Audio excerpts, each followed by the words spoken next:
Guys कैसे हैं आप सब लोग। तो गाइस हम स्टार्ट करने जा रहे हैं एमपी टेट का जो है यूनिट 15 का आगे का अपना जो साइंस है उसको कंप्लीट करने जा रहे हैं, जिसमें आज हम लोग पढ़ेंगे मात्रक व मापन और उसके बाद कार्य और ऊर्जा शक्ति और तापीय ऊर्जा व ऊष्मा।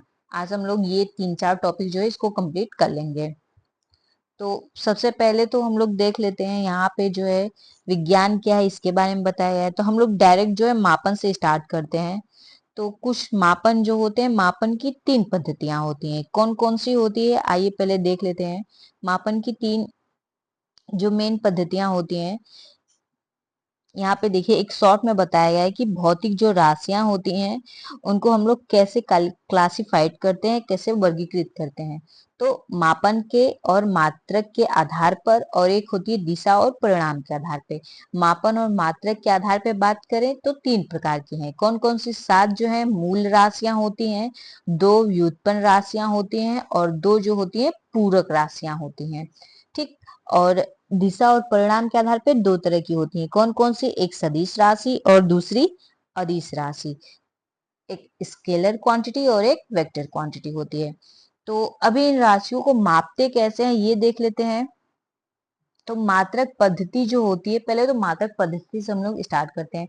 मात्रक पद्धति 3 टाइप की होती है। एक पहली जो होती है सीजीएस पद्धति होती है, जिसमें सेमी, ग्राम, सेकेंड पद्धति बोलते हैं इसको। इसको फ्रेंच पद्धति भी बोलते हैं। दूसरी होती है फुट पाउंड सेकेंड पद्धति, एफपीएस शॉर्ट में इसको बोलते हैं। इसको ब्रिटिश पद्धति के नाम से भी जानते हैं। तीसरी एमकेएस पद्धति होती है, मीटर, किलोग्राम और सेकेंड पद्धति इसको बोलते हैं। अंतरराष्ट्रीय मात्रक यूनिट एक होती है जिसको एसआई यूनिट बोलते हैं। 1960 में इसको जो है अंतरराष्ट्रीय पद्धति मानक के रूप में निश्चित किया गया था और तब से यही पद्धति जो है ज्यादातर अपनाई जाती है। तो अब 7 मूल जो अभी हमने पढ़ा ना कि 7 जो होती है मूल मात्रक होते हैं। तो कौन कौन से 7 मूल मात्रक होते हैं उनको देख लेते हैं। जैसे क्षेत्रफल हो गया, ये तो व्युत्पन्न राशि है। तो मूल मात्रक कौन कौन से होते हैं उनको पहले हम लोग देख लें। ये हमारी 7 मूल मात्रक जो होते हैं एसआई पद्धति के, ये हो गए कौन? लंबाई, द्रव्यमान, समय, विद्युत धारा, ताप, ज्योति तीव्रता, पदार्थ की मात्रा।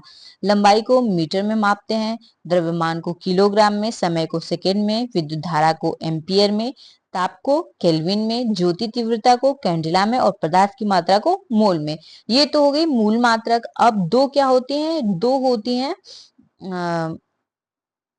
पूरक मात्रक, जिसको बोलते हैं पूरक मात्रक। और ये 2 होती है, एक समतल जिसको रेडियन में मापते हैं, एक घन कोण मापते हैं स्टेरेडियन में। समतल कोण मतलब 2D डायमेंशन का जो होता है उसको रेडियन में मापते हैं, और एक 3D कोण वगैरह को मापते हैं जिसको उसको 3D में मापते हैं। जैसे पिज्जा हो गया, तो पिज्जा की एक स्लाइस है, इसको जब काटेंगे तो इसमें लंबाई, चौड़ाई और ऊंचाई तीनों होगी। तो इसको किसमें नापेंगे? घन कोण में, स्टेरेडियन में इसको मापेंगे। यहाँ पे कुछ और भी जैसे मात्रक वगैरह दी गई हुई हैं। जैसे एक प्रकाश वर्ष बराबर 9.46 गुणे 10 के पावर 15 मीटर या 9.46 गुणे 10 के पावर 12 किलोमीटर होता है। पार्सेक बराबर क्या होता है? ये भी दूरी के, ये सभी मात्रक हैं। प्रकाश वर्ष से भी दूरी मापते हैं और पार्सेक से भी दूरी ही मापते हैं। दूरी मापने की सबसे बड़ी ये क्या होती है? इकाई होती है, इसको पार्सेक बोलते हैं। एक पार्सेक बराबर 3.08 गुणे 10 के पावर 16 मीटर या 3.26 प्रकाश वर्ष। एंगस्ट्रॉम क्या होता है? ये प्रकाश की परावैंगनी विकिरण और एक्सरे विकिरण के तरंग दैर्ध्य को मापते हैं। जैसे एक एंगस्ट्रॉम बराबर 10 की पावर -10 मीटर होता है। एक खगोलीय मात्रक, ये क्या होता है? ये दूरी मापने की जो होती है मात्रक होती है। एक खगोलीय मात्रक बराबर 1.496 गुणे 10 के पावर 11 मीटर होता है। उसके बाद फैदम, फैदम से क्या मापते हैं? समुद्र की गहराई को इससे मापते हैं। एक फैदम बराबर 10 फीट होता है और 10 फीट बराबर 6 फीट होता है, या एक फैदम बराबर 1.828 मीटर होता है। एक केबल बराबर 100 फैदम होता है। अब समुद्री मील, इसका प्रयोग समुद्र में दूरी मापने के लिए करते हैं, मतलब ये दूरी मापने के लिए करते हैं। जैसे एक समुद्री मील बराबर 1852 मीटर। यहाँ पे और भी जो है मतलब पुराने जमाने की चंद्रगुप्त मौर्य के शासन में प्रयुक्त होने वाले मात्रक हैं, आप इसे चाहे तो पढ़ सकते हैं। आगे जो होते हैं मात्रकों के अपवर्त्यों के अपवर्तनों के एसआई मात्रक, जैसे वही योटा, इसको वाई से करते हैं और 10 के पावर -10 होता है। ठीक है, इसी तरह और दिए हुए हैं। तो हम लोग आगे आ जाते हैं अपने मूल मात्रक हम लोगों ने देख लिया। अब क्या होता है, ये तो हमारे मूल मात्रक हो गए। अब मूल मात्रकों के बाद अच्छा एक चीज जो होता है मात्रक में, ये आपको शायद पहले से पता हो, अगर नहीं है तो हम बता देते हैं कि क्या होता है। जो मात्रक वैज्ञानिकों के नाम पे होता है उनका प्रतीक का जो पहला अक्षर होता है वो बड़ा होता है, जैसे न्यूटन, एम्पियर, कुलाम। और इसके विपरीत मीटर एम से कैपिटल एम से नहीं बल्कि स्मॉल एम से, किलोग्राम भी स्मॉल के से लिखते हैं। क्यों? क्योंकि प्रतीक को कभी भी बहुवचन में नहीं लिखा जाता है। इस तरह से मतलब जो कि किसी वैज्ञानिकों के नाम पे लिया गया है उनको जो है कैपिटल लेटर में लिखते हैं उनका प्रतीक, और जो मतलब ऐसे ही लिया गया है वैज्ञानिकों के नाम पे नहीं है उसको स्मॉल से लिखते हैं। आगे क्या है, यहाँ पे कुछ मात्रक दी गई हैं और उनकी भौतिक राशियां दी गई हैं। जैसे एम्पियर, एम्पियर से क्या मापते हैं? विद्युत धारा। ओम विद्युत प्रतिरोध। म्यो से विद्युत चालकता। कैलोरी से उष्मा। इस तरह से ये चीजें हैं। जैसे फैदम से समुद्र की गहराई को मापते हैं। न्यूटन से ऊर्जा को मापते हैं। 1 जूल बराबर 10 के पावर -7 अर्ग होता है। 1 न्यूटन बराबर 10 के पावर 5 डाइन होता है। एक फर्मी, फर्मी से क्या करते हैं? नाभिक की लंबाई मापते हैं। 1 ग्राम बराबर, ग्राम को ग्राम जो है ये मात्रा में है और किस में है? सीजीएस में है। तो इस तरह से आप इसको पढ़ लीजिएगा। हम लोग आगे आ जाते हैं अपने मापन में। मापन क्या होता है? वे सभी राशियां जिसका संबंध भौतिक परिघटना से हो, एक संख्या के द्वारा व्यक्त किया जाता है, वे सभी कैसी राशियां कहलाती हैं? भौतिक राशियां कहलाती है। और इन भौतिक राशियों को मापने के लिए, तुलना करने के लिए हम लोग मापन का प्रयोग करते हैं।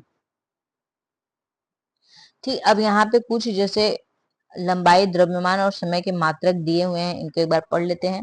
एक फर्मी बराबर 10 के पावर -15 मीटर होता है। एक एंगस्ट्रॉम बराबर 10 के पावर -10 मीटर। एक नैनोमीटर बराबर 10 के पावर -9 मीटर होता है। एक माइक्रोमीटर बराबर 10 के पावर -6 मीटर। एक मिलीमीटर बराबर 10 के पावर-3 मीटर। एक सेंटीमीटर बराबर 10 के पावर-2 मीटर। एक किलोमीटर बराबर 10 के पावर 3 मीटर। एक टैरोमीटर बराबर 10 के पावर 12 मीटर। एक प्रकाश वर्ष बराबर होता है 9.46 गुणे 10 के पावर 15 मीटर। एक खगोलीय मात्रक IAU बराबर 1.5 गुणे 10 के पावर 11 मीटर। एक पारसेक बराबर 3.26 प्रकाश वर्ष या फिर 3.083 गुणे 10 के पावर 16 मीटर। एक मील बराबर 1760 गज या एक मील बराबर 1.6 किलोमीटर होता है। ये सभी क्या हो गई? हमारी मात्रक और उसकी यूनिट हो गई। आगे यहाँ पे घंटा, समय वगैरह दिया है, आप लोग इसको देख लीजिएगा। एक सौर मास बराबर 30 या 21 दिन या 28-29 दिन होता है, जो कि फरवरी का होता है। एक वर्ष बराबर 365 दिन होते हैं। एक लीप वर्ष में 366 दिन होते हैं। इस तरह से आगे ये हमारी भौतिक राशियां हो गई। भौतिक राशियों के नियमों को जिन राशियों के पदों में व्यक्त किया जाता है उन्हें भौतिक राशियां कहते हैं। भौतिक राशियों के प्रकार मात्रक तथा मापन के आधार पर मूल राशियां होती है। वे राशियां जो अन्य राशियों से स्वतंत्र होती है, जिन्हें व्यक्त करने के लिए अन्य भौतिक राशियों की आवश्यकता नहीं होती है। मूल राशियां होती हैं ये 7 प्रकार की होती हैं। जैसे अभी हमने पढ़ा था कि कौन कौन सी, लंबाई हो गई, समय, ताप, द्रव्यमान, विद्युत धारा, ज्योति तीव्रता, पदार्थ की मात्रा, ये सभी कैसी राशियां हैं? मूल राशियां होती हैं। उसके बाद आती हैं व्युत्पन्न राशियां। व्युत्पन्न राशियां वो राशियां होती हैं जो मूल राशियों की सहायता से बनती हैं। जैसे क्षेत्रफल हो गया, आयतन हो गया, चाल, इसमें दूरी और समय का प्रयोग हुआ है। त्वरण, लंबाई, समय, त्वरण होता है लंबाई में परिवर्तन की दर। ठीक है, इस तरह दूरी में परिवर्तन की दर, इस तरह से, और बटे समय। तरंग संख्या, ये सभी कैसी होती हैं? ये सभी जो होती हैं हमारी व्युत्पन्न राशियां। और पूरक राशियां दो होती हैं, एक रेडियन होती है और एक स्टेरेडियन होती है। आगे है दिशा तथा परिणाम के आधार पर 2 प्रकार की, एक सदिश राशि, एक अदिश राशि। सदिश राशि क्या होती है?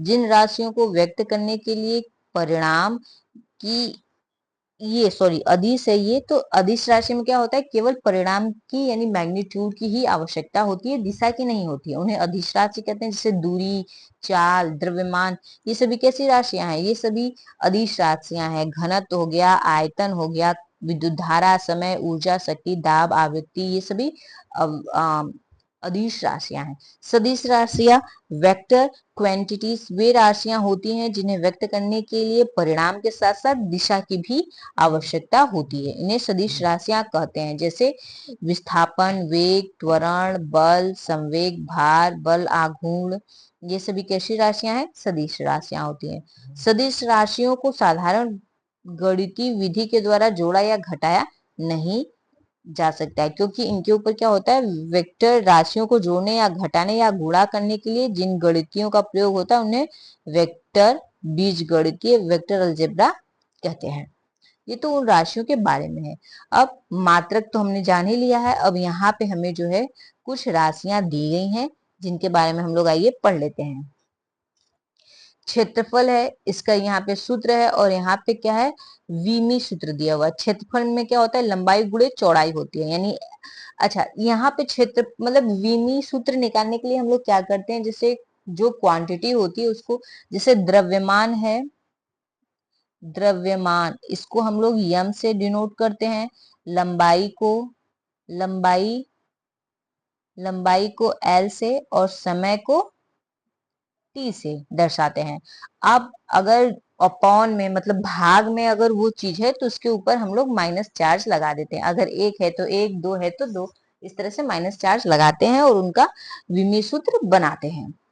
जैसे क्षेत्रफल का होता है लंबाई गुणे चौड़ाई, तो लंबाई को एल से डिनोट करते हैं और चौड़ाई को भी एल से, लेंथ है तो कि तो इस तरह से क्या हो जाएगा, एल स्क्वायर। आयतन का लंबाई गुणे चौड़ाई गुणे ऊंचाई, तीनों लंबाई है तो एल क्यूब हो जाएगा। वेग वो या चाल हो गया, तो विस्थापन बटे के समय या दूरी बटे समय, तो दूरी को एल से और समय को टी से, तो एल टी के पावर माइनस वन हो जाएगा। त्वरण वेग परिवर्तन बटे के समय, वेग परिवर्तन यानी एल टी के पावर माइनस वन अपॉन समय टी हो गया, यानी एल टी के पावर माइनस टू। बल का द्रव्यमान गुणे त्वरण होता है, तो द्रव्यमान के लिए एम का यूज होता है, और त्वरण का भी हमने निकाला था एल टी के पावर माइनस टू, यानी एम एल टी के पावर माइनस टू हो जाएगा। इस तरह से आप इनकी जो है राशियों को याद कर लीजिएगा। अभी यहाँ पे भी कुछ भौतिक राशियां दी हुई हैं। अब हम इसके आगे थोड़ा सा और पढ़ लेते हैं। जैसे समय का मापन, समय के मापन के लिए हम लोग घड़ी का यूज करते थे। तो पहले कई प्रकार की घड़ी होती थी, जैसे सौर घड़ी जो कि सूर्य के मतलब घूर्ण से जो है एक घड़ी बनाई जाती थी जिसपे सूर्य का प्रकाश पड़ता था। जैसे जैसे वो प्रकाश घूमता था वैसे वैसे जो है वो घड़ी की सुइयां भी घूमती रहती थी। तो इस तरह से सूर्य सौर घड़ी से हम लोग जो है समय का निर्धारण करते थे। क्वार्ट्स या क्रिस्टल घड़ी जो आती है ये कैसी होती है, ये विद्युत प्रभाव की घटना को दर्शाने वाली घड़ी होती है। ठीक, आगे परमाणु घड़ी भी आती है जो कि मतलब समय को ज्ञात करने के लिए होता है। तो इसी तरह से समय के मापन के लिए कई सारी घड़ियां आती रही हैं। अब आगे हम पढ़ेंगे भौतिक राशियों की विमाएं। विमाएं मतलब वही हमने जो अभी अभी पढ़ा है इसके पहले, वो सारी विमाएं होगी। अब कुछ राशियां ऐसी होती है जो विमा विहीन होती हैं, जैसे उनमें बीमा की आवश्यकता नहीं होती है। अब यहाँ पे कुछ प्रमुख उपकरण और उनका हम लोग प्रयोग देख लेते हैं। इसमें कुछ इंपॉर्टेंट जो ज्यादा होंगे उन्हें हम लोग टिक लगा लेंगे। जैसे अल्टीमीटर से क्या मापते हैं, इससे उड़ते हुए वाहन की ऊंचाई मापने का यंत्र होता है। एरोमीटर से क्या करते हैं, वायु व गैस का भार व घनत्व मापते हैं। उसके बाद एनिनोमीटर से वायु की गति और शक्ति को मापते हैं। एमीटर से विद्युत धारा की तीव्रता को मापते हैं। उसके बाद ऑडियोमीटर से ध्वनि की तीव्रता को मापते हैं। ऑडियो फोन क्या होता है, एक प्रकार का यंत्र होता है जो ठीक से लोग सुन नहीं पाते हैं, वो अपने कान में इसको सुनने के लिए लगाते हैं।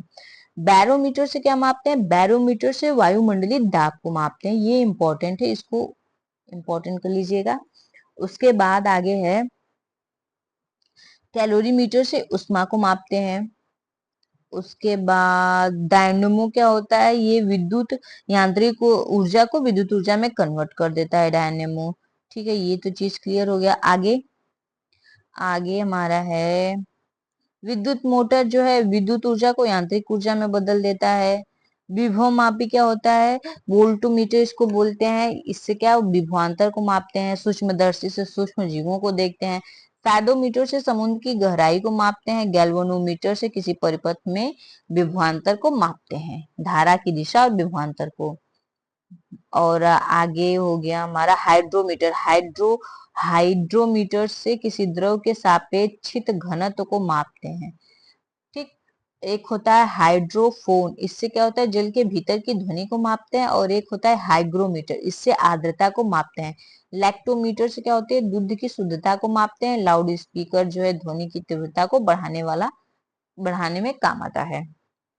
आगे है मैनोमीटर। मैनोमीटर से क्या करते हैं, इससे गैसों का दाब को मापते हैं।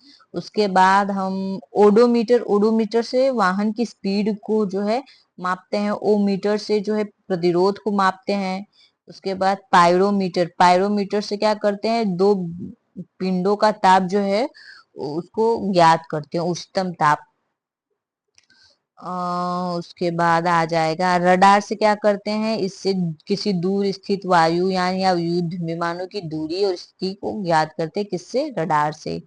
उसके बाद हमारा रॉक ये सभी तो सिस्मोग्राफ। सिस्मोग्राफ से क्या मापते हैं, सिस्मोग्राफ से जो है भूकंप को मापते हैं। स्पीडोमीटर से स्पीड वाहन की गति को मापते हैं। और टैकोमीटर से वायुयान की गति को मापते हैं।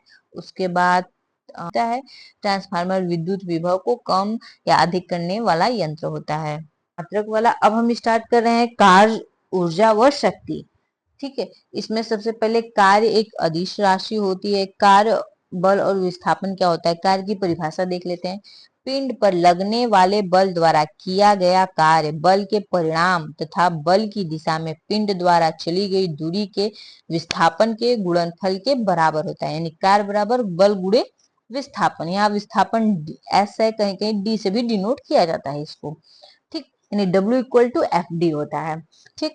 अब ये तो फार्मूला ठीक है, लेकिन कभी कभी क्या होता है कि जो बल की दिशा होती है वो और विस्थापन की दिशा दोनों अलग अलग होती, तो वहां पे हम लोग क्या करते हैं, तो वहां पे कार्य को बल तथा बल की दिशा में विस्थापन के प्रत्यक्ष के गुणनफल के द्वारा प्राप्त करते हैं। जैसे W equal to F into S into cos theta, जो कि कॉस थीटा क्या होता है, उन दोनों के बीच का एंगल होता है। कार्य का एसआई मात्रक न्यूटन मीटर होता है और इसका मात्रक जूल भी होता है। 1 जूल बराबर 10⁻7 अर्ग होता है। अब यहाँ पे कार्य के प्रकार। अब देखिए कार्य के कैसे, कार्य के 3 प्रकार हो सकते हैं, एक धनात्मक, एक शून्य और एक ऋणात्मक। कैसे, जब वस्तु पे फोर्स जो है, ये फोर्स जो है और फोर्स और ये विस्थापन डिस्प्लेसमेंट दोनों की दिशा क्या हो, एकदम सेम हो, तो वहां पे कितने डिग्री का कोण इन दोनों के बीच में बनता है, 0 डिग्री का बनेगा। तो इस तरह से कॉस जीरो का मान कितना होता है, 1। तो यानी विस्थापन और इस तरह से कार्य क्या हो जाएगा, धनात्मक हो जाएगा। यहाँ कॉस थीटा, कॉस 0 डिग्री का मान 1 हो जाएगा, तो यहाँ F S W equal to F S हो जाएगा। और वहीं क्या होगा, अगर फोर्स जो है वस्तु पे एकदम विस्थापन और फोर्स के बीच 90 डिग्री लंबवत हो, फोर्स जो हो वस्तु के लंबवत विस्थापन के हो, तो 90 डिग्री का कोण बनेगा। और 90 कॉस 90 का मान 0 होता है, तो ये कार्य क्या हो जाएगा, शून्य हो जाएगा, कोई भी कार्य नहीं हो पाएगा। यहाँ पे 90 होने का क्या मतलब है, यहाँ 90 डिग्री मतलब जिससे गुरुत्वाकर्षण जो बल है, गुरुत्वीय बल के ये क्या है, लंबवत है, तो इस तरह से क्या हो जाएगा, ये 90 डिग्री हो जाएगा। और कॉस थीटा का, कॉस 90 का मान जो होता है 0 होता है। ठीक। आगे ये एक दूसरे के क्या हो, अपोजिट हो, फोर्स और विस्थापन एक दूसरे के अपोजिट डायरेक्शन में हो, तो थीटा बराबर कितना, 180 डिग्री हो जाएगा। और कॉस 180 का मान -1 होता है, तो कार्य क्या हो जाएगा, ऋणात्मक हो जाएगा। ठीक। अब जैसे इसके उदाहरण देख लेते हैं। कोई व्यक्ति पिंड को पृथ्वी की सतह से ऊपर उठाता है, तो उसके द्वारा किया गया कार्य कैसा होगा। तो अगर पिंड पृथ्वी से उठा रहा है, तो उसके द्वारा किया गया कार्य क्या होगा, धनात्मक होगा। जब किसी स्प्रिंग को खुद खींचा जाता है, तो बाह्य बल के द्वारा कार्य कैसा हो जाता है, धनात्मक हो जाता है, क्योंकि फोर्स अलग डायरेक्शन में लग रहा है, विस्थापन अलग, मतलब सेम सेम डायरेक्शन में हो रहा है। जिस डायरेक्शन में विस्थापन उसी डायरेक्शन में बल लग रहा है। जब किसी स्प्रिंग को खींचा जाता है तो ये तो हो गया। अब ऋणात्मक कब होता है? जब बल व विस्थापन विपरीत दिशा में होते हैं। जैसे कि कोई व्यक्ति किसी पिंड को पृथ्वी की सतह से ऊपर उठाता है तो गुरुत्वीय बल के द्वारा किया गया कार्य क्या होता है? ऋणात्मक होता है। गुरुत्वीय बल के कारण क्या होता है? वो कार्य ऋणात्मक हो जाता है। जब कोई पिंड बल लगाने पर खुरदुरे सरफेस पर खिसकता है तो घर्षण बल द्वारा किया गया कार्य क्या होता है? ऋणात्मक हो जाता है। क्योंकि बल जो सरफेस है वो खुरदुरा है तो कार्य क्या होता है? कार्य जो होता है वो ऋणात्मक हो जाता है। शून्य कब होता है? जब कोई कुली सिर पर बोझ उठाकर प्लेटफॉर्म पर चलता है तो वह कोई कार्य नहीं करता है क्योंकि उसका कार्य गुरुत्वीय बल के लंबवत 90 डिग्री पर होता है। जब वस्तु का विस्थापन लगाए गए बल की दिशा में होता है तो किया गया कार्य अधिकतम होता है। ठीक, आगे, जब एक वस्तु एक समान चाल से वृत्ताकार पथ में गति करती है तो अभिकेंद्री बल हमेशा बल के विस्थापन के लंबवत होता है, जिससे क्या होता है कि अभिकेंद्री बल द्वारा कार्य क्या हो जाता है? शून्य हो जाता है। अब हम लोग पढ़ेंगे ऊष्मा के बारे में। किसी पिंड के कार्य करने की क्षमता उसमें निहित ऊष्मा के द्वारा होती है। मतलब ऊष्मा क्या है? तो कोई पिंड जो किसी के कार्य करने की जो क्षमता होती है उसके अंदर निहित ऊष्मा के ही कारण होती है। यानी सॉरी, निहित ऊर्जा के कारण होती है। हम लोग एनर्जी पढ़ रहे हैं तो ऊर्जा बराबर पिंड द्वारा किया गया कुल कार्य, यानी कार्य बराबर ऊर्जा मान सकते हैं। इसका मात्रक जूल होता है। ऊर्जा के प्रकार, ऊर्जा के कितने प्रकार के होते हैं? ऊर्जा यहाँ पे अगर हम शॉर्ट में पहले देख लें इसको, कार्य करने की क्षमता को क्या कहते हैं? ऊर्जा कहते हैं। ऊर्जा का मात्रक जूल होता है। ऊर्जा के प्रकार, ऊर्जा के दो प्रकार, स्थितिज ऊर्जा और गतिज ऊर्जा। स्थितिज ऊर्जा क्या होती है? किसी विशेष स्थिति एवं आकृति में परिवर्तन के कारण संरचित ऊर्जा स्थितिज ऊर्जा होती है। जैसे बंदूक का स्प्रिंग, कमान की खींची डोर, जब कमान, तीर और कमान में उसकी डोरी को खींचते हैं तो क्या होती है? उसमें स्थितिज ऊर्जा होती है। जब उसको छोड़ देते हैं तो वही स्थितिज ऊर्जा जो है गतिज ऊर्जा में कन्वर्ट हो जाती है। उसी तरह गतिज ऊर्जा क्या है? वस्तुओं में गति के कारण उत्पन्न ऊर्जा को गतिज ऊर्जा कहते हैं। स्थितिज ऊर्जा और गतिज ऊर्जा दोनों को जब मिला देते हैं तो कौन सी ऊर्जा बनती है? यांत्रिक ऊर्जा बन जाती है।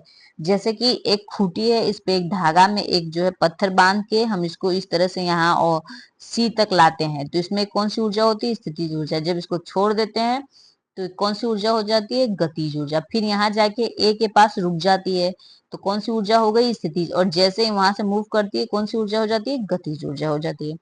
यहाँ पे आगे ऊर्जा का रूपांतरण भी है। तो पहले हम लोग स्थिति ऊर्जा और गतिज ऊर्जा के बारे में पढ़ लेते हैं। तो ये होगी हमारी स्थितिज ऊर्जा, जिसको पोटेंशियल एनर्जी भी बोलते हैं।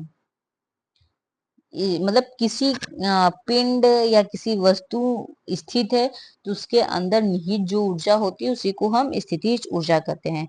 पिंड की स्थितिज ऊर्जा के कारक पिंड का भार W=mg।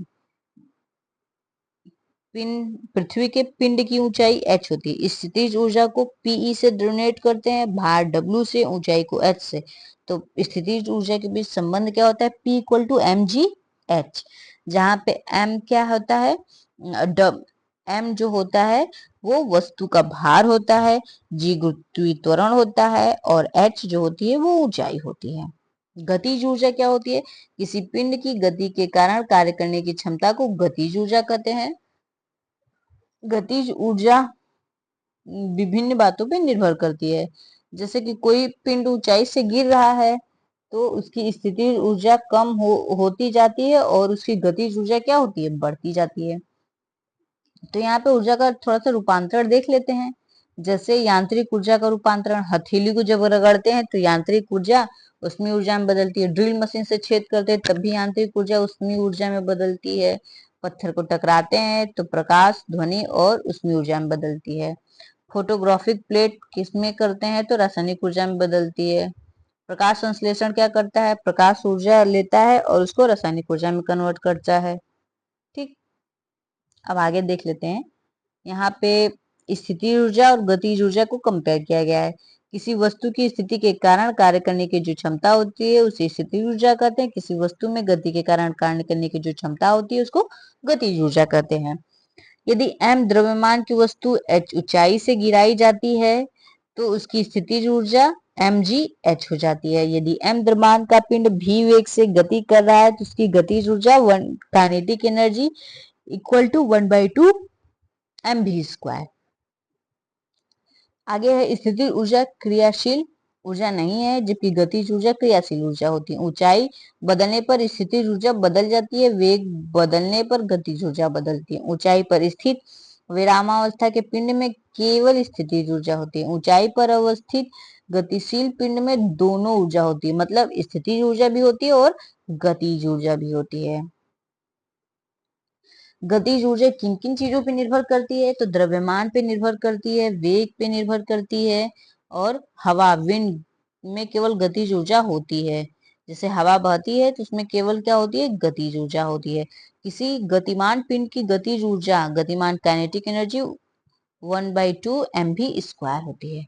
अब यहाँ पे कुछ और ऊर्जा के बारे में, जैसे उष्मीय ऊर्जा, जो गर्मी होती है हमारे शरीर के अंदर या किसी भी चीज के अंदर, तो उसको उष्मीय ऊर्जा बोलते हैं। प्रकाश ऊर्जा, ऊर्जा का वह रूप जो विभिन्न वस्तुओं को देखने में उपयोगी हो उसे प्रकाश ऊर्जा। विद्युत ऊर्जा, घरों में जो बल्ब वगैरह जलता है विद्युत ऊर्जा के कारण। चुंबकीय ऊर्जा, चुंबक लोहे के टुकड़ों को आकर्षित करता है, इस प्रकार से चुंबक में कार्य करने की क्षमता होती है, अतः इस प्रकार से चुंबकीय ऊर्जा भी एक तरह की ऊर्जा होती है। ध्वनि ऊर्जा, ऊर्जा का वह रूप जो सुनने में सहायता करता है ध्वनि कहलाता है। कंपन करती हुई वस्तु द्वारा ध्वनि उत्पन्न होती है, स्वर से उत्पन्न होकर ध्वनि तरंगे सुनने वाले तथा द्रव्य माध्यम से देखी जाती हैं, द्रव्य माध्यम से होकर पहुंचती हैं। अब नाभिकीय ऊर्जा, जो नाभिक से मतलब निकलती है उस तरह की ऊर्जा को नाभिकीय ऊर्जा बोलते हैं। यहाँ पे हाइड्रोजन ऊर्जा भी होती है, जो जिसे नाभिकीय ऊर्जा में प्रोटॉन न्यूट्रॉन के द्वारा जो ऊर्जा मिलती है। हाइड्रोजन ऊर्जा भी एक तरह की ऊर्जा होती है जिसको शून्य उत्सर्जन ईंधन बोलते हैं। शून्य उत्सर्जन ईंधन मतलब कि इससे जो उत्सर्जन होता है वो लगभग न के बराबर या बहुत ज्यादा कम होता है, इसलिए इसको हाइड्रोजन ऊर्जा को शून्य उत्सर्जन ईंधन भी कहते हैं। इसके कई सारे प्रकार भी हैं। अब हम लोग पढ़ लेते हैं ऊर्जा रूपांतरण व संरक्षण कैसे होता है। ऊर्जा के एक रूप से दूसरे रूप में परिवर्तन की घटना को ऊर्जा का रूपांतरण कहते हैं। मतलब ऊर्जा को ना तो उत्पन्न किया जाता है और ना ही नष्ट किया जाता है, उसका एक रूप से दूसरे रूप में परिवर्तन हो सकता है। जैसे जब हम बांध बना करके जल को रोकते हैं तो उसमें कौन सी ऊर्जा होती है? स्थितिज ऊर्जा। और जैसे ही बांध को खोलते हैं वो सारा पानी क्या होता है? बहने लगता है। तो इस तरह से क्या हो जाता है? वो स्थितिज ऊर्जा गतिज ऊर्जा में कन्वर्ट हो जाता है। जैसे जब गेट खोलते हैं, टरबाइन उसके नीचे भी कब लगा देते हैं तो क्या करता है? वो कुंडली, चुंबकीय कुंडली से धीरे धीरे घूमने लगता है और इस तरह से क्या होता है? विद्युत ऊर्जा में बदल जाता है। इस गतिज ऊर्जा क्या होता है तब? विद्युत ऊर्जा में। पहले बांध बनाते हैं, बांध बना के पानी को रोकते हैं, स्थितिज ऊर्जा। जैसे ही बांध को खोलते हैं पानी सारा नीचे गिरने लगता है, गतिज ऊर्जा। और यहाँ पे एक टरबाइन मशीन पंखी वाली इस तरह से लगा देते हैं और पानी गिरता है, इसको ऐसे ऐसे घुमाने लगता है गोल गोल, तो क्या फिर से विद्युत बनता है। तो गतिज ऊर्जा को विद्युत ऊर्जा में कन्वर्ट कर देते हैं इस तरह से।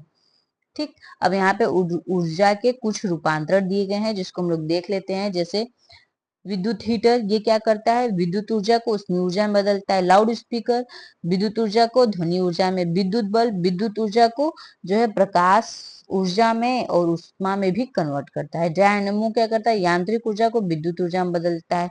कार की बैटरी रासायनिक ऊर्जा को विद्युत ऊर्जा में बदलता है। फेंके गए पत्थर की ऊर्जा, जब आप किसी पत्थर को फेंकते हैं तो पेशी उसको जान से हाथ से अपने पेशियों के द्वारा कार्य करते हैं, तो पेशी ऊर्जा होती है और वो पेशी ऊर्जा फिर क्या करती है? गति ऊर्जा में कन्वर्ट हो जाती है। इस तरह से और भी सारी मतलब जो है परिवर्तन दिए गए हैं, आप इसको पढ़ लीजिएगा। आपको इसकी पीडीएफ जो है टेलीग्राम पे मिल जाएगी, आप वहां से इसको डाउनलोड करके पढ़ लीजिएगा। ठीक। आगे वही आगे जैसे दिया है, ऊर्जा संरक्षण के मूल सिद्धांत के अनुसार ऊर्जा का न तो सृजन होता है और न ही ऊर्जा का विनाश होता है। दूसरे प्रकार की ऊर्जा में रूपांतरण हो सकता है, बस इतना ही है। ऊर्जा के पश्चात रूपांतरण के पहले वो पश्चात कुल ऊर्जा सदैव अचल रहती है, इसे ऊर्जा संरक्षण का नियम कहते हैं। अब हम पढ़ेंगे शक्ति व मात्रक। ऊर्जा भी है। सौर ऊर्जा कौन सी ऊर्जा होती है? जो ऊर्जा सूर्य से ली जाती है वही सौर ऊर्जा होती है। उसके बाद हम लोग पढ़ रहे हैं शक्ति व मात्रक। यहाँ से अगर हम लोग देख लें शक्ति, तो एक अश्व शक्ति का अश्व शक्ति शक्ति का मात्रक है। शक्ति वह माप है जो यह बताती है कि कार्य की कितनी शीघ्रता से किया गया है। कार्य करने की दर के रूप में शक्ति को परिभाषित किया जाता है। ऊर्जा रूपांतरण की दर को शक्ति कहते हैं, जिसको पी से डोनेट करते हैं। पी बराबर कार्य बटे के समय। अब कैसे शक्ति हम लोग निकालते हैं? जैसे एक ही कार्य है, जैसे एक लड़की एक लड़का एक ही कार्य को कर रहा है, ठीक है। इसको करने में पांच पांच मिनट का समय लग रहा है, और इसको करने में जो है इसको करने में 25 मिनट का समय लगता है, और इसको करने में 5 मिनट का समय लगता है। और कार्य जो है 30 है, कार्य 30 है, लेकिन करने में दोनों को समय कितना लग रहा है? कार्य दोनों के लिए बराबर है, लेकिन समय जो है लड़की को ज्यादा लग रहा है, लड़के को कम लग रहा है। तो इस तरह से क्या होगा कि लड़की की शक्ति जो है कम होगी और लड़के की शक्ति जो है ज्यादा होगी। जब शक्ति ज्यादा है तभी तो समय कम लग रहा है।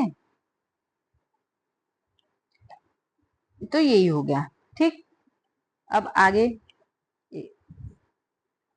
सेकेंड इसको आगे देखते हैं। शक्ति का एसआई मात्रक वाट होता है या जूल प्रति सेकेंड होता है। एक जूल कार्य करने में व्यक्त हुई ऊर्जा एक अश्व शक्ति में भी मापा जाता है। एक अश्व शक्ति बराबर 746 वाट होता है, ठीक। तो ये भी हमारा हो गया शक्ति वो उसके मापन हो गए। अब हम अपना नेक्स्ट जो है चैप्टर स्टार्ट करें, तापीय ऊर्जा व उष्मा। ये थोड़ा बड़ा चैप्टर है, तो आइए इसको देख लेते हैं। तापीय ऊर्जा को उष्मा भी कहते हैं। तापीय ऊर्जा को उष्मा भी कहते हैं। हमें सूर्य के प्रकाश के साथ साथ सीधे उष्मा भी मिलती है। मतलब सूर्य से क्या मिलता है? ताप मिलता है, और साथ में क्या होता है? उष्मा भी मिलती है। इस तरह से आगे है उष्मा के वो ताप। उष्मा वह ऊर्जा जो दो या दो से अधिक निकायों व उसके वातावरण के बीच तापांतर के कारण स्थानांतरित होती है। पिंड की उष्णता जिसे गर्मी कहते हैं ताप कहलाता है। मतलब कोई पिंड है वो गर्म है, उसकी जो गर्मी है उसे हम क्या कहेंगे? ताप कहेंगे। जैसे जैसे उष्मा बढ़ती है उसका ताप भी क्या होता है? बढ़ता जाता है। अब जैसे यहाँ पे दिया हुआ है कि 100 डिग्री सेल्सियस, मतलब इतना 100 डिग्री सेल्सियस पे गर्म पानी है। आप उस पानी से अगर जलते हैं तो जितनी आपको जलन होगी उससे कहीं ज्यादा जलन जब आप उस 100 डिग्री सेल्सियस गर्म इतना भाप से जलेंगे। क्यों? क्योंकि उस भाप में जो होगी उसकी गुप्त उष्मा भी उसकी विद्यमान होती है। 100 डिग्री सेल्सियस के 1 ग्राम द्रव्यमान के जल की अपेक्षा 100 डिग्री सेल्सियस 1 ग्राम वाष्प में 536 कैलोरी उष्मा अधिक होती है। क्यों होती है? क्योंकि उसके अंदर गुप्त उष्मा भी मौजूद होती है। ये तो उष्मा हो गया। अब हीट के बारे में पढ़ते हैं। पहले हीट क्या है? भाप का इंजन एक ऐसा यंत्र है जो कि वाष्प की ऊर्जा को यांत्रिक ऊर्जा में बदलता है। ऊर्जा की 1 कैलोरी उष्मा उष्मा की 1 कैलोरी उष्मा का मात्रक 4.2 जूल कार्य के बराबर होता है। ये हो गया उष्मा के बारे में। अब ताप के बारे में पढ़ें। उष्मा गर्म पिंड से ठंडे पिंड की ओर स्थानांतरित होती है। अतः ताप पिंड के गर्म होने की वह सीमा है जो उष्मा के प्रवाह की दिशा को निर्धारित करती है। मतलब ताप क्या है? तो ताप जो है पिंड के गर्म होने की वह सीमा है जो उष्मा के दिशा की प्रवाह की दिशा को बताती है। जैसे एक पिंड ए हो गया, एक पिंड बी हो गया, ये ए और ये बी। ये पिंड ए ज्यादा गर्म है, पिंड बी कम गर्म है, और एक दूसरे से अटैच्ड है। इस तरह से तो क्या होगा? ताप धीरे धीरे धीरे पिंड ए से धीरे धीरे ताप क्या होगा? पिंड बी तक भी जाएगा। तो इस तरह से ताप क्या हो गया? पिंड उष्मा जो इसकी गर्मी है ए से क्या होगी? बी तक जाएगी। तो पिंड ए से पिंड बी तक जा रही है, तो यानी उष्मा का प्रवाह हो रहा है। तो वही ताप इसका क्या करता है? निर्धारण करता है। अब जैसे उष्मा का किस्सा का दैनिक जीवन में उपयोग कैसे होता है। गर्मी में लोहा लकड़ी की अपेक्षा अधिक गर्म होता है, कि जबकि दोनों में जो है इक्वल ताप होता है। अगर लकड़ी और लोहे को बाहर रख दिया जाए गर्मी में, तो लकड़ी की अपेक्षा लोहा ज्यादा गर्म होता है। क्यों? क्योंकि उसमें जो ताप होता है वो ज्यादा तेजी से प्रवाह करता है। जाड़े में शरीर को गर्म रखने के लिए ऊनी कपड़े, कंबलों तथा रजाइयों का भी प्रयोग होता है। गर्मी में कुएं का भी पानी ठंडा, और सर्दी में क्या होता है, गर्म हो जाता है, क्योंकि बाहरी वातावरण का मौसम चेंज हो जाता है इस कारण। मोटे कांच की ग्लास में चाय भरने पर ग्लास क्या होता है, टूट जाता है, क्योंकि ऊष्मा जो होती है उसमें तेजी से फैलती है। आगे ऊष्मा और ताप में अंतर है। ऊष्मा एक प्रकार की ऊर्जा है जिसकी पहचान पदार्थ के अणुओं के गतिज ऊर्जा से होती है। ताप किसी वस्तु की उष्णता या शीतलता की मात्रा की माप है। ताप क्या है, एक प्रकार से माप है।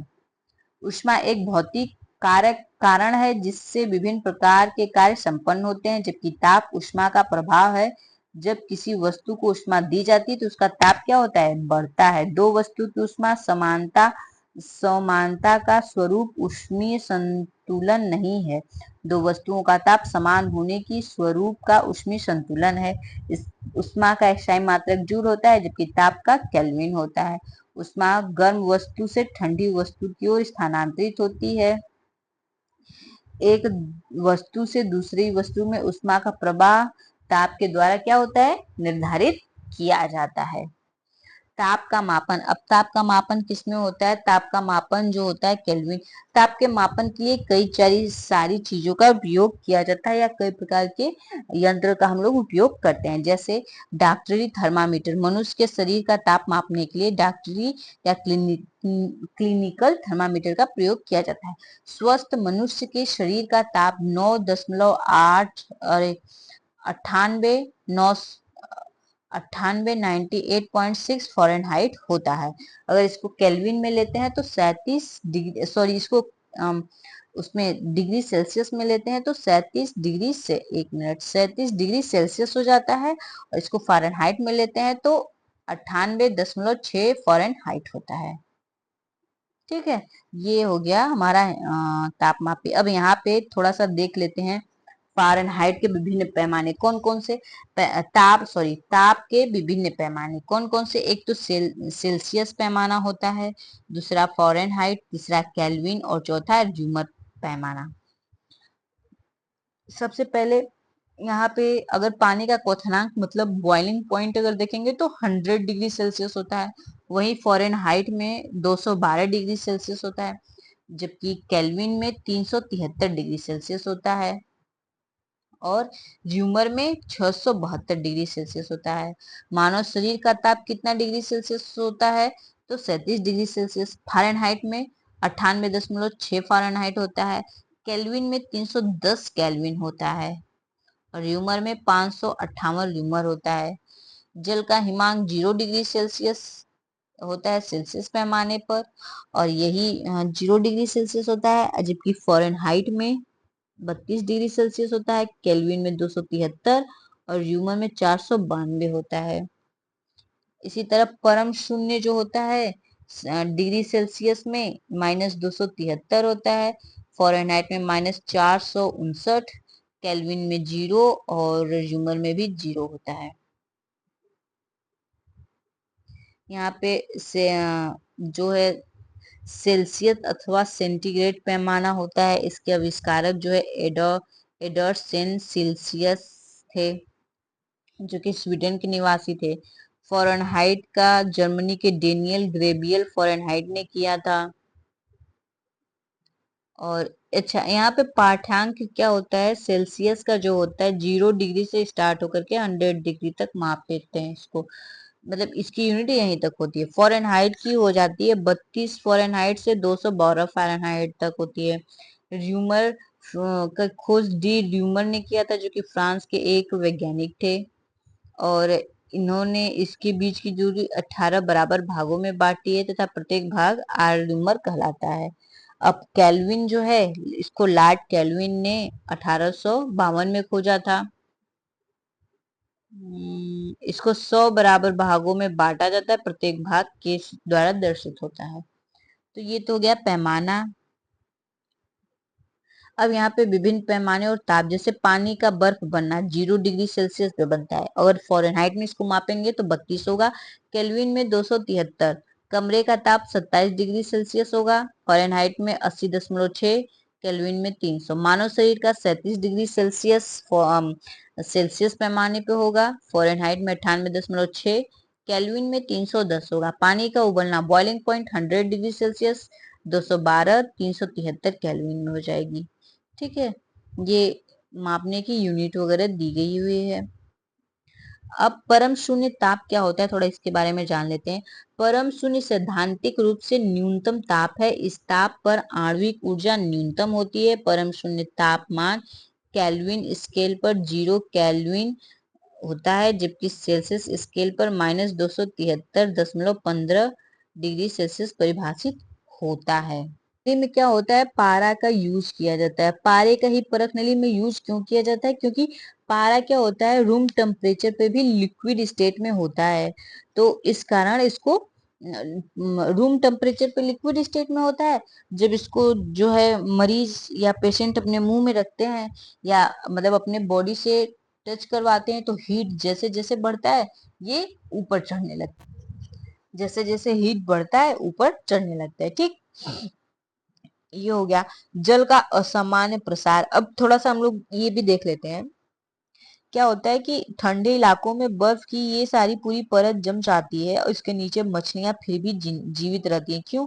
क्योंकि जब एटमॉस्फेयर पूरा ठंडा होता है, धीरे धीरे पानी भी पूरा जो है ठंडा होने लगता है। तो क्या होता है, पहले तो ये ऊपर ऊपर सरफेस का पानी ठंडा होता है, उसके बाद धीरे धीरे ये सभी नीचे से उष्मा ऊपर जाने लगती है, तो ये भी पानी क्या होता है, ठंडा होने लगता है। 4 डिग्री सेल्सियस पे आते आते जब ये पूरा पानी ठंडा हो जाता है, तो क्या होता है, पानी ठंडा हो जाता है तो धीरे धीरे भारी होने लगता है। तो इस तरह से ये जो ऊपर वाला पानी होता है ये क्या करने लगता है, जमना स्टार्ट हो जाता है धीरे धीरे। एक स्थिर मतलब कह सकते हैं कि नीचे वाले का जो टेम्परेचर होता है 4 डिग्री सेल्सियस पे रुक जाता है और ये ऊपर वाला पानी धीरे धीरे जमना स्टार्ट हो जाता है, 0 डिग्री सेल्सियस तक आ जाता है। जैसे ये पूरा जम जाता है, तो अब ये जो नीचे का रहता है इसमें क्या होती है, उष्मा होती है, मतलब गर्मी रहती है थोड़ी बहुत ऊपर की कंपेयर में। तो मछली इसी से क्या करते हैं, धीरे धीरे मूव करते हैं, इसी से जीवित रहते हैं और ऊपर ये पूरी परत बन जाती है। और बर्फ क्या होता है, उष्मा का सुचालक होता है, कुचालक होता है, तो उसमें जाने नहीं देता है, तो इसी कारण जो होती है मछलियां नीचे भी पानी में जीवित रह लेती हैं। ठंडे इलाकों में क्या होता है, एल्कोहल का लोग ज्यादा यूज करते हैं। क्यों यूज करते हैं, क्योंकि एल्कोहल जो होता है वो उसकी जमने की जो दर होती है ना वो काफी ज्यादा होती है। इसका जो बर्फ जमने की दर होती है काफी ज्यादा होती है, तो इस कारण इस ज्यादातर ठंडे लोगों में अल्कोहल इस्तेमाल कर पाते हैं पानी के कंपेयर में ज्यादा, क्योंकि पानी जो होता है 0 डिग्री सेल्सियस पे जम जाता है, लेकिन अल्कोहल क्या होता है, शून्य के नीचे जाने पर भी ये जो है नहीं जमता है। अब आगे हम लोग देख लेते हैं थोड़ा सा केल्विन, फ़ारेनहाइट और ह्यूमर में क्या संबंध है, कैसे हम लोग इसको ज्ञात करते हैं। तो C/100 equal to F-32/180 equal to K-273/100, ये होता है फॉर्मूला। इसको हम लोग काट के शॉर्ट में भी लिख सकते हैं, जैसे अगर इसको हम काट दे इस तरह से, तो हम लोग शॉर्ट रूप में भी इस तरह से लिख सकते हैं। इसको अगर काट देंगे तो C/5 इक्वल टू F-32 यहाँ पे हो जाएगा 9 equal to K-273/5 equal to R-0/4। ठीक, इस तरह से भी यहाँ तक हम लोग लिख सकते हैं। अब आगे देख लेते हैं, इसको इरेज कर देते हैं। उष्मा का प्रभाव, उष्मा का क्या प्रभाव होता है, यदि किसी पिंड को गर्म किया जाए तो उसके गुणों में परिवर्तन हो सकता है, यह परिवर्तन उष्मा का प्रभाव होता है। ताप में जैसे वृद्धि, जब पिंड को गर्म करते हैं उसका ताप बढ़ता है, जब उसे स्पष्ट करते हैं तो गर्माहट महसूस होता है। किसी पदार्थ का घनत्व उसके द्रव्यमान तथा उसके आयतन के अनुपात होता है, जैसे घनत्व बराबर द्रव्यमान बटे आयतन। गर्म करने पर किसी पदार्थ के आयतन में वृद्धि होती है, उसका घनत्व घट जाता है। किसी पदार्थ का घनत्व उसके आयतन का व्युत्क्रमानुपाती भी होता है। जैसे गर्म करते हैं तो क्या होता है, उसके आयतन में वृद्धि हो जाती है, और जब आयतन में वृद्धि होगी तो उसका घनत्व क्या होगा, घटेगा, क्योंकि घनत्व और आयतन एक दूसरे के क्या है, व्युत्क्रमानुपाती हैं। ठीक, यहाँ पे जैसे अभी हमने पढ़ा था ना वो मछलियों वाला, वही चीज है कि जल का आयतन घट जाता है। गुप्त उष्मा, लेटेंट हीट, जब किसी ठोस को गर्म किया जाता है तो उसका ताप बढ़ने लगता है। एक विशेष ताप पर पहुंचने पर ताप स्थिर हो जाता है तथा ठोस गलना प्रारंभ कर देता है। इसी ताप को क्या कहेंगे, जब वो अपना अवस्था चेंज करने लगता है तो उसे हम लेटेंट हीट, गलन उष्मा, लेटेंट हीट ऑफ मेल्टिंग कहेंगे। आगे इसी तरह है वाष्पन की उष्मा, जब पानी को गर्म करते हैं तो पानी भाप बनने लगता है, तो इसे क्या कहेंगे, वाष्पन की गुप्त उष्मा। गुप्त उष्मा के दो प्रकार होते हैं, एक गलन की गुप्त उष्मा होती है और एक वाष्पन की। गलन की मतलब जैसे बर्फ है, बर्फ को जब गर्म करने लगते हैं तो क्या होता है, वो ठोस अवस्था से द्रव अवस्था में परिवर्तित होने लगता है, तो इस तरह से अपना स्टेट जो है वो चेंज कर देता है। तो ये कौन सा आएगा, ये हमारा गलन में आ जाएगा। इसको कैलोरी, किलो कैलोरी ग्राम में मापते हैं। ठीक, आगे जूल में भी इसको गुप्त उष्मा को जूल प्रति किग्रा में भी व्यक्त कर सकते हैं। वाष्पन की उष्मा के बारे में बात करें तो जैसे द्रव है, द्रव को जब हम लोग गर्म करते हैं तो क्या होता है, वो अपना स्टेट चेंज कर लेता है और भाप में बन जाता है, तो ये हमारी क्या हो जाएगी, गुप्त उष्मा हो जाएगी। जैसे अभी आगे देख लेते हैं, आगे जैसे है अवस्था परिवर्तन, हिमांक, निश्चित ताप पर द्रव को ठोस में बदलना। एक निश्चित ताप होगा जिसमें द्रव क्या होगा, ठोस बन जाएगा, तो इसको क्या कहेंगे, उसका फ्रीजिंग पॉइंट बोलेंगे, हिमांक बोलेंगे। क्वथनांक, बॉइलिंग पॉइंट, एक निश्चित ताप पर द्रव क्या होगा, वाष्प या गैस में बदल जाता है, तो इसको क्वथनांक कहेंगे, बॉइलिंग पॉइंट होगा। एक होता है गलनांक, मेल्टिंग पॉइंट, किसी एक निश्चित ताप पर ठोस पदार्थ क्या होता है, उसको उष्मा दी जाती है और वो धीरे धीरे क्या होता है, द्रव अवस्था में परिवर्तित होने लगता है। वाष्पन और क्वथनन, वाष्पन सभी तापों पर होता है, जबकि क्वथन जो होता है वो एक निश्चित ताप पे होता है, जिसको हम क्या कहते हैं, क्वथनांक कहते हैं। वाष्पन क्रिया में द्रव धीरे धीरे वाष्प में बदलता है, जबकि क्वथनन क्रिया में द्रव क्या होता है, तेजी से बदलता है। ताप में वृद्धि होने से वाष्पन की क्रिया में वृद्धि होती है, जबकि क्वथन क्रिया प्रारंभ होने के बाद द्रव के ताप में वृद्धि नहीं होती है। वाष्पन क्रिया केवल द्रव की सतह पर होती है, न द्रव में बुलबुले ही उठते हैं और न ही द्रव उबलता हुआ दिखाई देता है। वाष्पन की क्रिया केवल द्रव की सतह पर होती है। क्वथनांक की क्रिया पूरे द्रव में होती है, द्रव के सभी भागों में बुलबुले उठते हैं और द्रव उबलने लगता है। उष्मी प्रकीर्णन, अब उष्मी विकिरण के बारे में हम लोग पढ़ते हैं। जैसे उष्मी विकिरण क्या है, गर्मियों में सफेद व जाड़ों में रंगीन कपड़े पहने जाते हैं। क्यों पहने जाते हैं, क्योंकि सफेद कपड़े क्या होते हैं, उष्मा का अधिकांश भाग परावर्तित कर देते हैं, जिससे क्या होती है कि उष्मा कुछ ही भाग अवशोषित हो पाती है। इस कारण गर्मी में सफेद कपड़े पहनने से गर्मी नहीं लगती है। और रंगीन कपड़ा क्या होता है, उष्मा को अवशोषित कर लेता है, जो कि सर्दियों में हमें क्या होती है, उष्मा की आवश्यकता होती है। इसलिए अधिकांश लोग रंगीन कपड़े पहनते हैं, जो कि हमारे शरीर को क्या करे, ठंडा रख सके। खाना पकाने के बर्तनों की तली को खाना पकाने के बर्तनों की तली को काला रखा जाता है। क्यों, क्योंकि जो ब्लैक कलर क्या होता है, उष्मा का अच्छा अवशोषक होता है, वो उष्मा को अवशोषित कर लेता है, जिससे खाना क्या होता है, अधिक शीघ्रता से पकता है। चाय की केतली की बाहरी सब परत सफेद और चमकदार बनाई जाती है। क्यों क्यों बनाई जाती है चमकदार और सफेद, क्योंकि व्हाइट कलर क्या करता है, उष्मा को ट्रांसफर कर देता है, मतलब अंदर आने नहीं देता है। जैसे ये चाय की केतली है, अब इसमें से उष्मा आ रही है तो क्या करेगा, इसको वापस भेज देगा और अंदर को अंदर वापस रख लेगा, तो इस तरह से जल्दी से चाय क्या होगा, ठंडा नहीं होगा। रेगिस्तान के दिन में बहुत गर्म व रात्रि में ठंडा रहता है। क्यों रेगिस्तान, क्योंकि रेगिस्तान में क्या होता है, रेत होता है, और रेत क्या करता है, सुबह जब धूप निकलती है तो रेत अवशोषित कर लेता है उष्मा को, और जैसे ही रात होती है धीरे धीरे ठंडा मौसम होने लगता है तो क्या करता है, अपनी उष्मा को जल्दी जल्दी छोड़ करके ठंडा बहुत जल्दी हो जाता है, जिस कारण रातें क्या हो जाती है, ठंडी हो जाती है। अत्यधिक ठंड होने पर जंतु स्वयं को समेट कर गोलाकार बना लेते हैं, क्योंकि मतलब शरीर से ऐसे गोलाकार होने से क्या होगा कि शरीर से जो उष्मा होगी हर जगह से नहीं निकलेगी, कुछ ही जगह से निकलेगी, उष्मा के उत्सर्जन की दर जो होगी वो घट जाएगी, जिससे ठंडी कम महसूस होगी। उसी आगे है, स्वच्छ आकाश वाली रात बादल वाली रात की अपेक्षा ठंडी होती है। क्यों होती है? कि क्योंकि आसमान साफ होता है, तो इस कारण विकिरण जो होता है बहुत तेजी से होता है, जिससे ठंडी महसूस होती है। अब आगे देख लेते हैं। आगे है आर्द्रता, ह्यूमिडिटी। इसके बारे में हम लोग पढ़ते हैं। वायुमंडल में उपस्थित जलवाष्प की मात्रा को आर्द्रता कहते हैं। वायुमंडल में उपस्थित जलवाष्प की मात्रा व दाब के प्रभावों का अध्ययन आर्द्रता मिति कहलाता है। आर्द्रता से संबंधित वायुमंडलीय घटनाएं कौन कौन सी? जैसे ओस, ड्यू। ओस क्या होती है?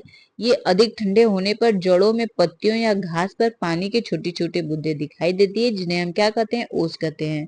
दिन में वायु का ताप अधिक होता है, उसमें उपस्थित जलवाष्प की मात्रा असंतृप्त होती है, परंतु रात्रि में जब वायु ताप कम होता है तो वायु जलवाष्प की उसी मात्रा को संतृप्त हो जाती है, जिससे ताप गिरने पर उसका कुछ भाग पानी के छोटी छोटी बूंदों में रूपांतरित होकर के क्या होता है, पत्तियों व घास पर जम जाता है।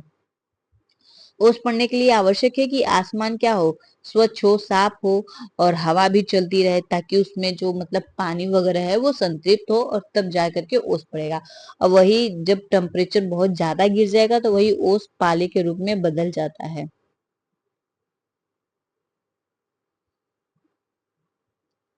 अब आगे है बादल व वर्षा। अब बादल और वर्षा कैसे होती है या कैसे बनते हैं?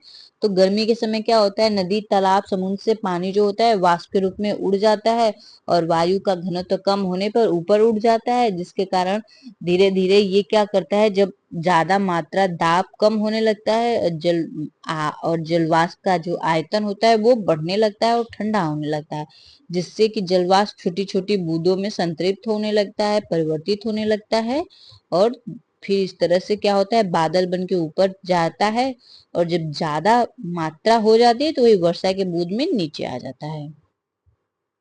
कोहरा कैसे बनता है या कुहासा? तो जाड़ों में जब वायुमंडल का ताप गिर जाता है तो ऊपर की वायु ठंडी होकर संतृप्त हो जाती है। यह जल वाष्प धूल के कणों, धुएं के कणों आदि पर संघनित होकर छोटी छोटी बूंदों में परिवर्तित होती है। इन छोटी बूंदों को, जल की बूंदों के पृथ्वी के तल के पास एकत्र होने से वायुमंडल धुंधला दिखाई देता है। इसे ही क्या कहेंगे? कोहरा कहेंगे या कुहासा कहते हैं। अब यहाँ से हम देखेंगे ऊष्मा का स्थानांतरण। ऊष्मा के किसी एक वस्तु से दूसरे वस्तु अथवा किसी वस्तु में एक स्थान से दूसरे स्थान तक जाने को ऊष्मा का स्थानांतरण कहते हैं। इसकी तीन विधियां होती हैं। पहली विधि चालन विधि। जब किसी वस्तु के विभिन्न भागों में तापांतर होता है तो वस्तु के ऊंचे तापांतर, यानी कि एक वस्तु कम, अगर एक वस्तु ए है, एक वस्तु बी है, ए की हीट ज्यादा है, बी की टेम्परेचर या हीट जो है कम है, तो क्या होगा, ए से ऊष्मा धीरे धीरे बी में जाएगी, तो इसे क्या कहेंगे? यहाँ पे है, जैसे यहाँ पे हम देख सकते हैं क्या है कि ऊष्मा ऊंचे ताप वाले भाग से नीचे ताप वाले भाग की ओर जाती है। ऊष्मा के स्थानांतरण की इस प्रक्रिया को, जिसमें वस्तु के कण अपने स्थान से नहीं हटते, उसे चालन कहते हैं। उदाहरण के लिए जब हम धातु के छड़ को एक सिरे को गर्म करते हैं तो दूसरा सिरा भी, तो उष्मा छड़ के दूसरे सिरे में भी चला जाता है। इसके द्वारा ठंडे सिरे की ओर जाता है, परिणाम स्वरूप कुछ देर के बाद दूसरा सिरा भी क्या होता है, गर्म हो जाता है। उसके बाद क्या है, चालन। कन, चालन है, जिन पदार्थों से होकर उष्मा का चालन सरलता से होता है उन्हें चालन कहते हैं। ऐसे पदार्थ की उष्मा चालकता अधिक होती है। सभी धातु, अम्लीय जल, मानव शरीर उष्मा के अच्छे चालक होते हैं। कुचालक, बैड कंडक्टर, जिन पदार्थों में उष्मा का चालन सरलता से नहीं होता है बहुत कम होता है उन्हें कुचालक कहते हैं। जैसे लकड़ी, कांच, वायु, गैस, सिलिका, कपड़ा, ऊन, रबड़, उष्मा के क्या है, ये कुचालक होते हैं। इनमें उष्मा मतलब एक सिरे से दूसरे सिरे तक नहीं जा पाती है। अब उष्मारोधी, जिन पदार्थों में उष्मा का चालन बिल्कुल नहीं होता है उनमें उष्मारोधी कहते हैं। जैसे एबोनाइड, एस्बेस्टर, ये सभी क्या है, उष्मारोधी है। अब संवहन, कन्वर्से कन्वर्सेशन, जब किसी तरल के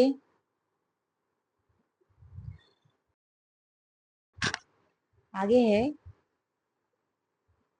है संवहन, कन्वेक्शन, जब किसी तरल पदार्थ में किसी एक स्थान का ताप दूसरे स्थान की अपेक्षा ऊंचा हो जाता है तो उस स्थान पर पदार्थ का घनत्व दूसरे स्थान की अपेक्षा कम हो जाता है। अतः पदार्थ के ऊंचे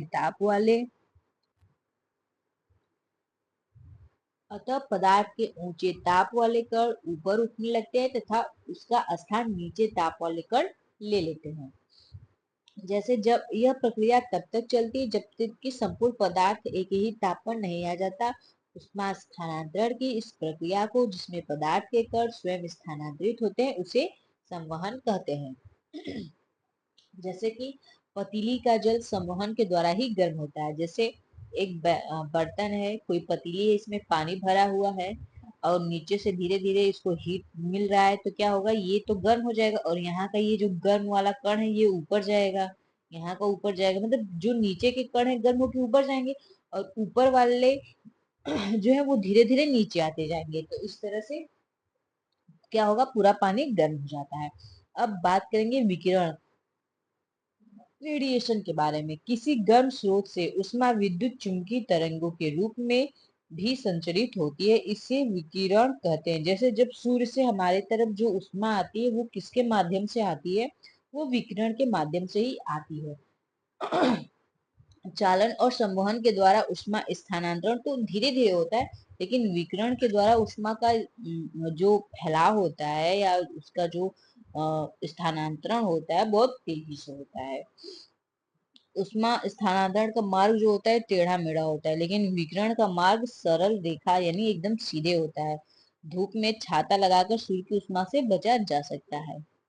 क्यों? क्योंकि उष्मा जो सूर्य से जो प्रकाश आता है या जो उसकी उष्मा आती है कैसे आती है, सीधे आती है। अगर वही टेढ़े मेढ़े आए दाए आती है तो बचना क्या होता है, संभव नहीं होता। अब यहाँ चालन, संवहन और विकिरण के तीनों को हम लोग देख लेते हैं एक बार शॉर्ट में। माध्यम की आवश्यकता होती है, चालन को माध्यम की आवश्यकता होती है, संवहन को भी माध्यम की आवश्यकता होती है, लेकिन विकिरण को माध्यम की आवश्यकता नहीं होती है।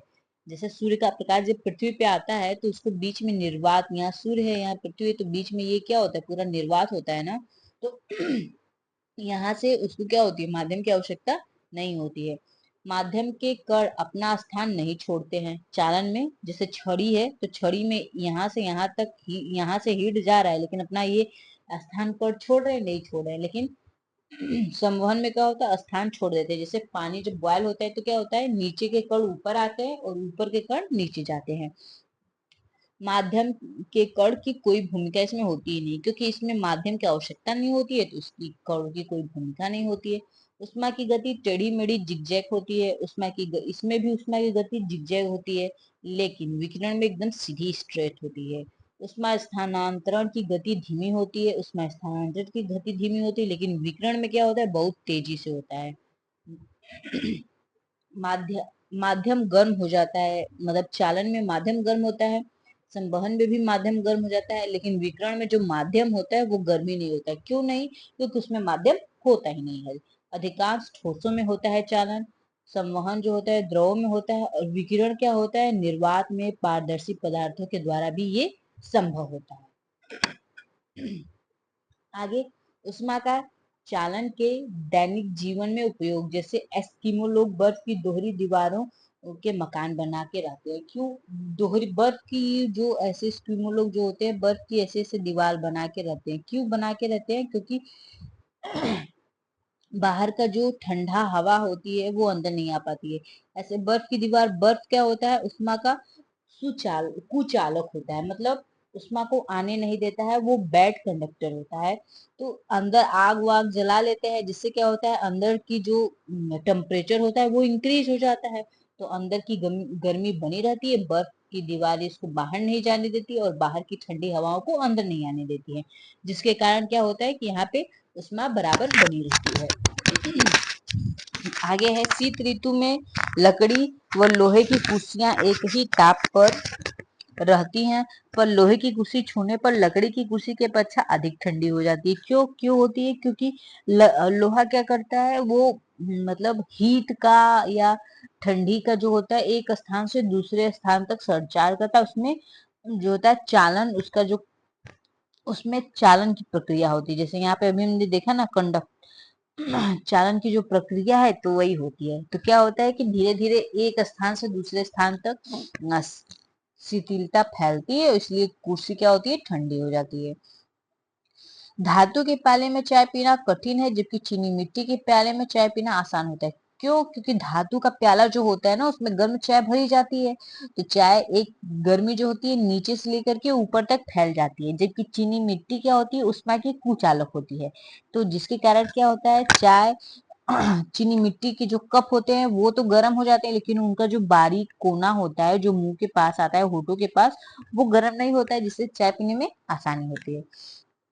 उष्मा का संवहन का दैनिक जीवन में उपयोग। रेफ्रिजरेटर में फ्रीजर पेटिका का ऊपर रखा रखा रखा जाना।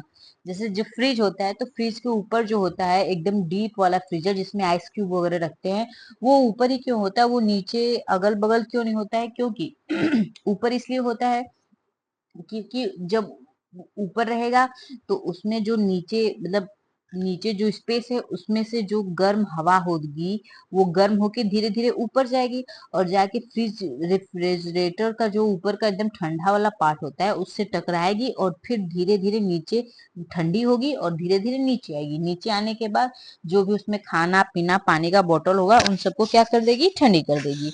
उसी तरह समुद्री हवाएं व स्थानीय हवाएं। समुद्री हवाएं क्या होता है, दिन में सूर्य की गर्मी पड़ती है जिससे कि जल के पृष्ठ स्थल क्या होता है, गर्म हो जाता है, और जब गर्म हो जाता है तो धीरे धीरे वहां की हवाएं ऊपर उड़ जाती हैं और समुद्र की ठंडी ठंडी हवाएं क्या होती है, स्थल की ओर बहने लगती है, जिससे कि समुद्री हवाएं बहती हैं। और रात में क्या होता है, रात में धीरे धीरे समुद्र स्थल जो होता है वो ठंडा हो जाता है, जबकि जल जो होता है स्थल जल की अपेक्षा जल्दी ठंडा हो जाता है। इसीलिए समुद्र के जल के संपर्क की गर्म हवाएं ऊपर उठती हैं और उन स्थान को भरने के लिए स्थल से जो है धीरे धीरे हवाएं जाती हैं, जिन्हें हम स्थलीय हवाएं कहते हैं। तो इस तरह से ये हमारा पूरा चैप्टर कंप्लीट हो गया है। आई होप कि आपको हमारी क्लास अच्छी लगी होगी। हमारे चैनल को सब्सक्राइब कर लीजिए और वीडियो को लाइक भी कर दीजिएगा, ज्यादा से ज्यादा शेयर करिएगा। फिर हम मिलेंगे अपनी नेक्स्ट टॉपिक पे। तब तक के लिए थैंक यू दोस्तों।